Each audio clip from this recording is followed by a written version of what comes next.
question is what happens to consciousness when we die almost assumes that consciousness has something to do with the body. So when the body dies, it really doesn't affect consciousness at all, because consciousness is not a part of the body. Consciousness is not generated by the body. Consciousness is independent of the body. To get this idea, let's talk about a virtual reality game. Let's say you have an elf playing in the World of Warcraft. What happens? Now, and well, let's go further. The analogy there is you, the person with the computer monitor that is controlling that elf. You are the consciousness. Okay, you're the consciousness. The elf is the body, your avatar. Now, if you don't give it any input, if you don't tell it what to do or which way to look or whether to walk or sit down or stand still, it doesn't do anything. It just remains however it is and stays there. It becomes inanimate. So now here's the question. What happens to you sitting at the keyboard when your elf dies? Nothing, right? Because you don't have anything to do with the elf's body, with that character. Well, it's the same way. So we say, well, what happens to consciousness when the body dies? Well, nothing happens to you at all. You're in two different reality frames. When your physical body dies here, your consciousness becomes aware in its own reality frame. And that own reality frame is another virtual reality that is designed or generated, or what can we say, is made for transitions from physical to the non-physical, from consciousness playing a body to consciousness without the body.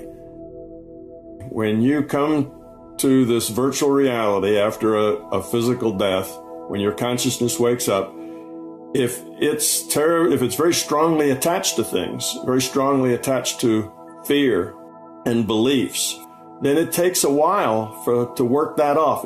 And this transition helps that entity let go of that. Whereas if it comes in with a very light attitude, with very little fear and very little belief, then it dispenses with the past life very quickly and very easily.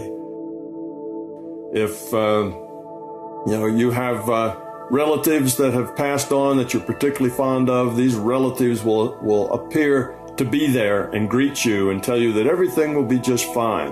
They won't stay around a real long time, but that will happen. Now, are they really your relatives? No, not really. They're just the larger consciousness system playing your relative. And the larger consciousness system can do that very accurately because it has all the data. It has all the experience. It has everything that was said, that was not said, that was felt, that was experienced, that every emotion. It's a really good analogy to say that when your body dies, you as consciousness start to forget the life you just led in the same way that you begin to forget a dream. We are part of an evolving consciousness system. The system itself is evolving, and we're pieces of that evolution. And the way you evolve is by experience creating change. You don't gain anything just by duplicating what you have. You gain by learning, growing, changing what you have into something better. Okay, that's growth. Evolution is not a matter of getting to an endpoint. Evolution is a matter of changing. Evolution is open-ended. Evolution is never done. As far as consciousness goes, we have no idea what its exterior environment might be, or even if there is one. That's outside of our ability to know. But in any case, you don't define your way to an endpoint to be successful. You grow up to be successful. So you've got a real system that needs to evolve. And this real system, we're a part of that system, and we are at whatever level we are. Let's say we have a fair amount of ego and a fair amount of fear. Well, we're a chunk of that system that has ego and fear. And you don't evolve the system by erasing it. It doesn't get you anywhere. The only thing that gets you further ahead is having that grow up and change.